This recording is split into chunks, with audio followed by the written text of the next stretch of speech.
ஜலதரங்கம் அப்படிங்கிற ஒரு music instrument இருக்குன்னு உங்களை எத்தனை பேத்துக்கு தெரியும்? சரி, அந்த மியூசிக் இன்ஸ்ட்ருமெண்ட்டை விட்டலாம், அப்படிங்கிற ஒரு பேர் இருக்குன்றதே உங்களுக்கு எத்தனை பேத்துக்கு தெரியும்? ஏன்னா நானும் இன்றைக்கி தான் அதை பற்றி தெரிஞ்சுக்கிட்டேன்.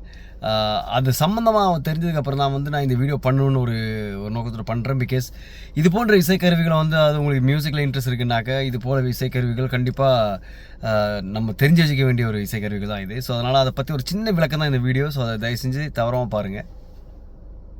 ஒரு தடவை ஜலதரங்கம்னு ஒரு கருவி கேள்விப்பட்டிருக்கீங்களா? ஜலதரங்கம்னு ஒரு கருவி பார்த்துருப்பேன்னு நினைக்கிறேன். அந்த ஜலதரங்கம் கருவி பற்றி நம்மளுடைய ஞான சம்பந்தனையா ஒரு அருமையான விளக்கத்தை கொடுத்துருப்பாரு. ஒரு 80 வயது பெரியவங்க ஒரு அம்மா ஜலதரங்கம்னா என்னன்னு சொல்கிறீங்க, பல வகையான கிண்ணங்களை வச்சு அதில் தண்ணீர் வச்சுருப்பாங்க. கையில் ஒரு சின்ன ஒரு இது வச்சு டிங் டிங் டிங் டிங் டிங் டிங் டிங் டிங் இதுக்கு பேர் தான் ஜலதரங்கம்னு. ஜலம்னா தண்ணி. இதில் அந்த சுருதி மாறுறது தான் என்ன செய்யணுமா, தண்ணீரை கூட்டினாலோ குறைச்சாலோ அந்த சுருதி மாறுமா.